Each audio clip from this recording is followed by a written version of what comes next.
If you've been involved in construction for long enough, either as a property developer or a contractor, the chances are is that you've probably heard of the term design and build. Now, in its simplest terms, design and build is one of many different procurement routes that a property developer may decide to use to hire a contractor to complete their development project. Now, this all depends on the level of risk that the property developer is willing to take and how much involvement in the project they want to have. Now, design and build contracts do have their pros and cons, and so in today's video, I'm going to be explaining what design and build contracts are, the pros and cons, and help you decide whether design and build contracts are right for your development project. My name is Aaron. I'm a chartered quantity surveyor and owner of Hayden Construction Services, a management consultant to the real estate development and construction industry. So without further ado, let's jump into the video. Now, just a quick disclaimer. This video is intended as a general overview of design and build contracts, and each project has its own specific needs. And so if you are thinking about procurement for contractors on your property development project, feel free to reach out to me for a free consultation. This is a service I do offer, and I'll be more than happy to talk to you. I'll link the details in the description. So let's get into the topic.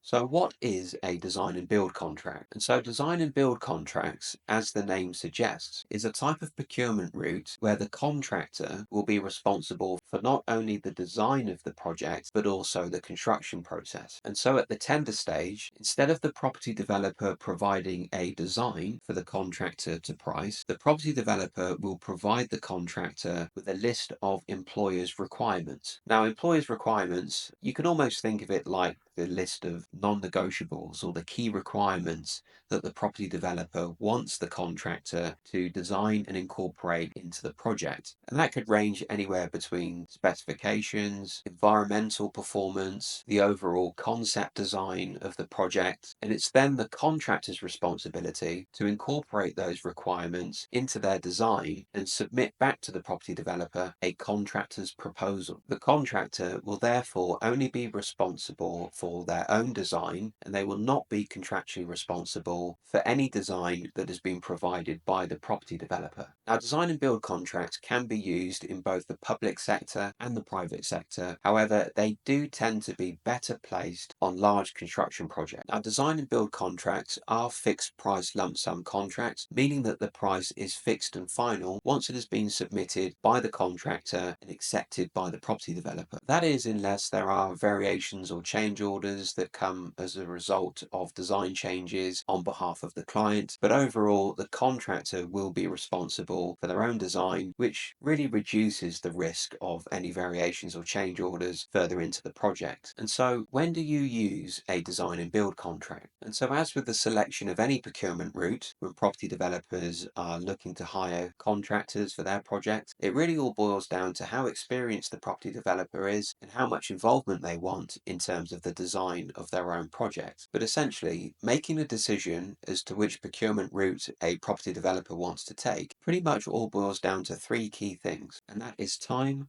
cost, and quality. And there's normally a trade-off between those three. For example, if a property developer wants a project that is going to be a high spec, high quality finish, say for example they're building luxury apartments, usually high quality comes at the expense of time and cost because it takes a long time to get the quality right, and it's also going to cost a lot more money if you're procuring high spec materials. Likewise, if a property developer is focused on time, they want to get a project built as quickly as possible, the chances are is that they're probably going to sacrifice on quality, because when contractors are developing a project to a very tight schedule, that will normally present issues as far as quality is concerned. But the main driving force behind a decision for a property developer to go down the design and build route is normally focused around time. Now, time is a key feature of design and build contracts because they enable the design phase to overlap with the construction phase, which means that projects can get built so much quicker. So a property developer who hires a design and build contractor will be handing the design over to the contractor, and that contractor is going to be able to complete the design whilst also undertaking the development once that design has been completed. So it means that the contractor doesn't have to wait for design information from the client before they can commence with the construction process. And so the lead-in time to actually start construction on a construction project is so much quicker than other traditional forms of procurement. Design and build contracts are also perfect for those property developers who want to reduce their overall risk. And this is because it places the design responsibility firmly with the contractor, which means that the property developer is not going to be on the hook for any variations or change orders should there be any conflict or issues with the design information. And so design and build contracts are quite useful contracts for property developers who don't have the technical expertise or knowledge of construction to be able to undertake the design themselves. And so it puts them in a much better position to step away from the project and be a little bit more hands off and allow the contractor to take on all of the risk instead of being responsible for a design that could be inefficient. The design and build contract also allows the property developer to take advantage of the contractor's building expertise, and the property developer can therefore bring the contractor into the procurement phase early so that they can get a better understanding of buildability and tap into the knowledge and expertise of the contractor to make sure that the design and the overall concept of the building is effective and that they're having input from the contractor on key things such as energy performance, buildability, and overall cost savings that could be made across the project. And so what is the advantages of design and build contract? Well, it gives the property developer a single point of responsibility when it comes to managing the construction project. They don't have to worry about liaising with their own technical design team. It simply means that they can go straight to the contractor and they can get answers to any questions that they may have about the project simply by approaching the contractor. As I mentioned earlier, it also allows for a much earlier commencement on site because it allows for the construction process to overlap with the design phase, and the property developer will also benefit from the contractor's expertise in terms of buildability and understanding the overall energy performance and early cost advice of a particular project. It also poses the least risk to property developers because the contractor is taking on that responsibility for the design, and the property developer is not going to be on the hook for any additional costs related to variations or change orders should that design be ineffective, because it's the contractor who's taking on responsibility for that design. And this also leads to another advantage, that design and build contracts tend to give a lot more cost certainty at the beginning of a project. But what are the disadvantages of design and build contracts? Now, unfortunately, the design that will be put forward by the contractor will only be as good as the employer's requirements that have been provided to the contractor by the property developer. And this means that if the employer's requirements are lacking in quality and detail, it means that the overall design provided by the contractor is also going to be lacking in detail. This procurement route also makes it a lot more tricky to analyze contractor bids in the form of a tender analysis, because you're going to be having different proposals coming in from contractors. It's going to make it very difficult for the property developer to assess who is actually providing the best value for money. Now, this is because the various different contractors who are going to be bidding on the project are all going to have a different take on how the design should take place, and the contractors are going to be producing bid submissions that vary dramatically from each other, and so therefore it's very difficult to analyze what it is that has actually been included within those bids. And as I mentioned, it's going to make it difficult for the property developer to assess value for money. Design and build procurement routes also do tend to be a little bit more expensive for the property developer, and that's because you're paying for the contractor's risk premium. Now, I mentioned earlier that one of the benefits is that the property developer is taking on less risk